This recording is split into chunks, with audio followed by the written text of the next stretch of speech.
I'm J.R. Church. Welcome to today's analysis of the news. Well, there's news out of Ramallah, that's in northern Israel, Palestinian territory. Palestinian security officials said that they have found a Hamas bomb-making factory underneath a mosque in the occupied West Bank. Security forces found a bomb-making factory inside a mosque. An Interior Ministry statement said, quote, "Many of the bombs were ready to use and many of them were of industrial grade." A senior security official said that Fatah-led Palestinian security forces had detained many people for questioning after the discovery, saying, "This factory belongs to Hamas." Now, please understand that Ramallah is in the central part of Israel, in the heartland of Israel. Gaza, where the Hamas are way down in Gaza, in the south part of Israel. So for the Hamas to be up in Ramallah is really strange.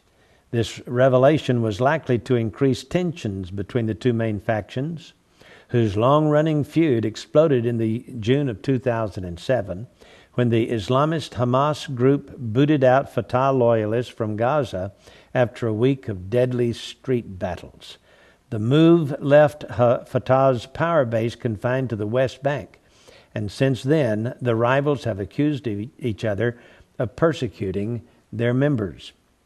Egypt has sought for months to mediate reconciliation between these two groups in hopes of creating a unity government, but earlier this month it is said it was putting those efforts temporarily on hold.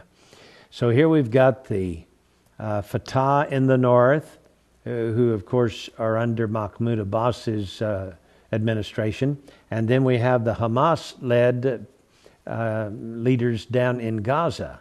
But for the Hamas to infiltrate Fatah territory and use a mosque, no less, for a bomb-making factory is ominous.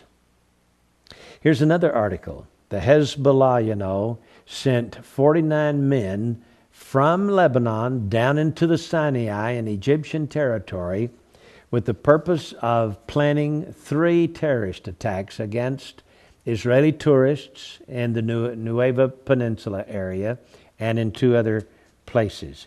Well, the Egyptians are astonished at this. Many Egyptians can't bring themselves to believe that Hezbollah was running agents and planning terror attacks in their country. Most Arab countries couldn't believe it either, though they've offered no reaction. They're still trying to come to terms with the new situation. But last week's news should not have surprised them.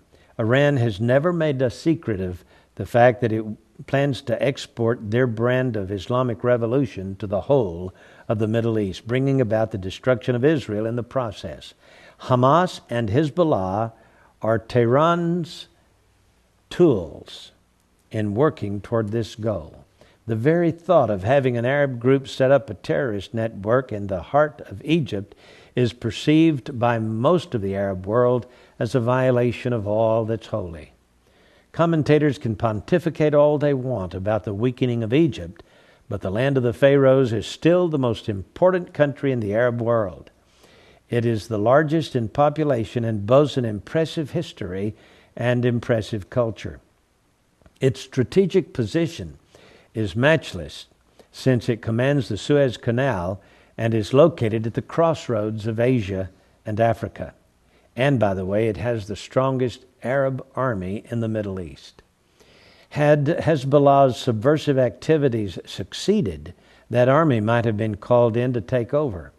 What would have happened to the region and to the peace process is anybody's guess. We're not talking about this time a few Bedouin being bribed to launch terror attacks against Israeli tourists. The target itself was Egypt. Yes, these Hezbollah from Lebanon had come down to Egypt. They had brought a couple of $1 million with them in U.S. currency. They had rented villas in Cairo and other strategic areas, and they were planning to overthrow the Egyptian government. That's what the Egyptians believe. They entered Egypt with foreign fake passports. And when they were arrested, $2 million was found in their possession, along with several cars and explosives ready to be detonated. They were busy setting up a terror infrastructure throughout the country, including Upper Egypt and in the city of Suez. They rented villas overlooking the canal in order to monitor shipping traffic, apparently plotting to attack American and Israeli vessels. U.S. warships bringing supplies and reinforcements to Kuwait, Qatar, Iraq, and Afghanistan go through that canal on their way to the Persian Gulf.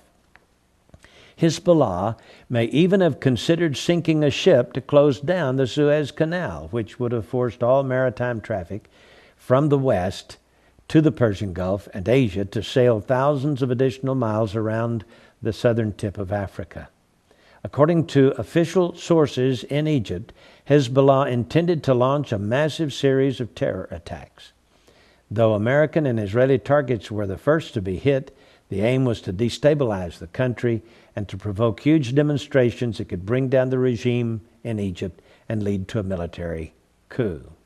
Hezbollah's chief, Hassan Nasrallah, up in Lebanon, gave himself away when he admitted in his speech last Friday that Sami Shahab, that is the leader of this group of Hezbollah in Egypt, was a member of his organization and that he had been sent to Egypt to deliver logistic assistance to Hamas in Gaza.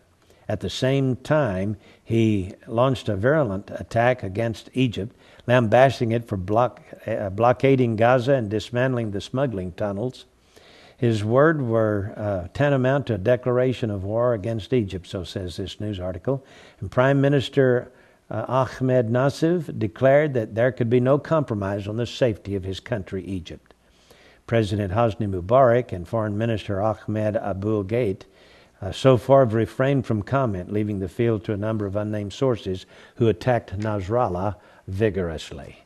Well, it seems that Iran is determined not only to take out Israel, but through Hamas and Hezbollah, they want to take over the other Arab countries as well. Egypt has already voiced their opposition to the rest of the Arab world, that the people in Iran are not Arabs and should not be allowed, even though they're Muslims, they should not be allowed to create havoc in the Arab world. Interesting, isn't it? You see, the people in Iran are really Europeans. Oh, I realize that they've been there since the Persians 2,500 years ago or so, but they actually migrated from Europe down into that area, and they were the Persians. They are of Indo-European descent. They are not Arabs, even though they're Muslims. Well, what's going to happen next is anybody's guess, but it looks like things are not settling too well in Egypt, or in the whole Middle East for that matter. So, we as Christians keep looking up, expecting Jesus to come and take us home. I pray that He will. With John, my prayer is, even so come, Lord Jesus. I'm J.R. Church. We'll see you again tomorrow with our analysis of the news.